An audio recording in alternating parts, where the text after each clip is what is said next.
but none make the enormous impact of the prior singles. In Steve's heart, it wasn't really in Journey at this point. He's not loving being part of a band. He didn't love touring. The tour was brief, and it just sort of felt like the end of something. The final song Steve Perry sings on stage during the tour is Faithfully, and that's it.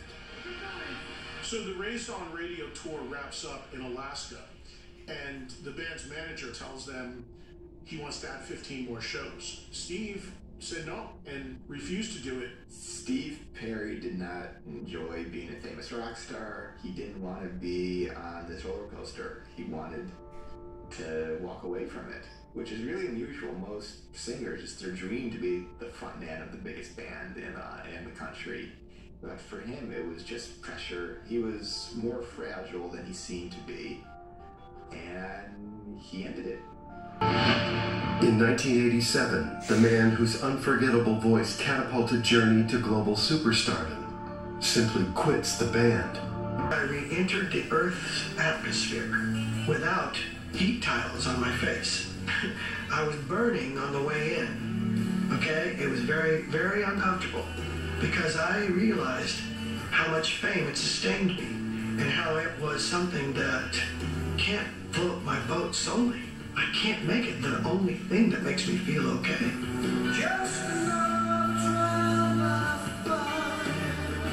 In the spring of 1987, Perry called a meeting with Neal, Schon, and John Cain at an isolated spot in Northern California. John and I were hoping to continue the Raised on Radio tour, and Steve just basically shut down. He says, look, I'm toast. I truly was toast. We had not stopped for years. I told him I just don't think I can do it anymore. I think I just want to stop. It was devastating. It was bad news for Neal and I. I remember driving home from that meeting. I accepted it as his truth. He was a brother to me, and I couldn't dispute it. He was burnt out, just done. And I thought, maybe he'll come back, you know. They were like, are you kidding me? We're done? You know, we're the biggest band in the world. We worked so hard for this. You're just going to walk away? And he did. He left them stunned and confused and heartbroken, really.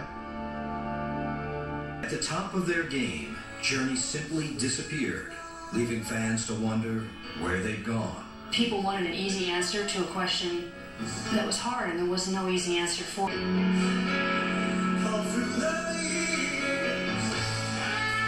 It was the first time, really, in my life that I can recall since I was 15 touring where I wasn't touring anymore. I was like, oh, okay, well, what am I going to do now?